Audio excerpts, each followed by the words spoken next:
Hello, this is Dr. Flight, and I'm going to just briefly touch on a couple regression design topics.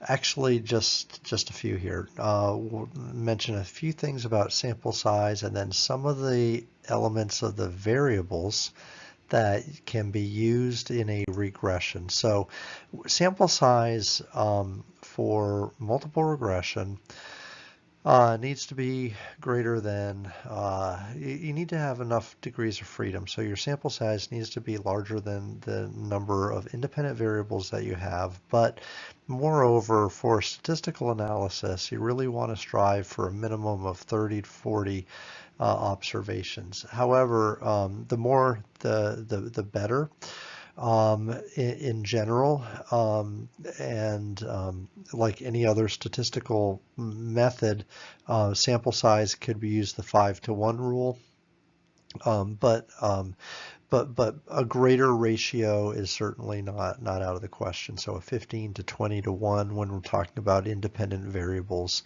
is a good deal. Now, like any other inferential statistic estimation and significance test, all these tests may be subject to significant levels being met if you have too great of a sample, too high of a sample, too much sample available to you. So while you certainly want enough if you have a sample of 200 or 300, 400, something like that, you're good. If you have a sample of 20 or 30,000, then anything you find will be significant. So like a beta of 0.05 will be significant in that case, and but not maybe practically significant. It'll be statistically significant. So sample is certainly a deal. The general rule is to have a power of 0.8, but again, if you use this 5-to-1 rule with a minimum of 100 observations, then that's usually a good deal. Mentioned earlier in some other videos, you can use a number of different Y variables, not just metric. So non-metric variables are an option. However, they need to be in the form of a dummy variable. So either 1 or 0, indicating the presence or absence of whatever the quality or feature is that you're measuring. So a dummy variable would be needed or created to run nominal or ordinal data ideally. You can use polynomial terms.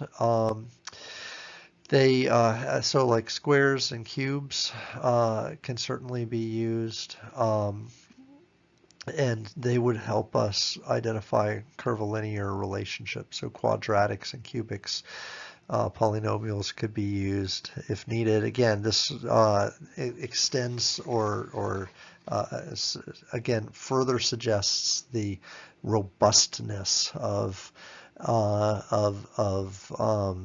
regression analysis. So minimum 5 observations per independent variable, then preferred 15 to 20. Optimal size for meaningful results 400 to 1,000.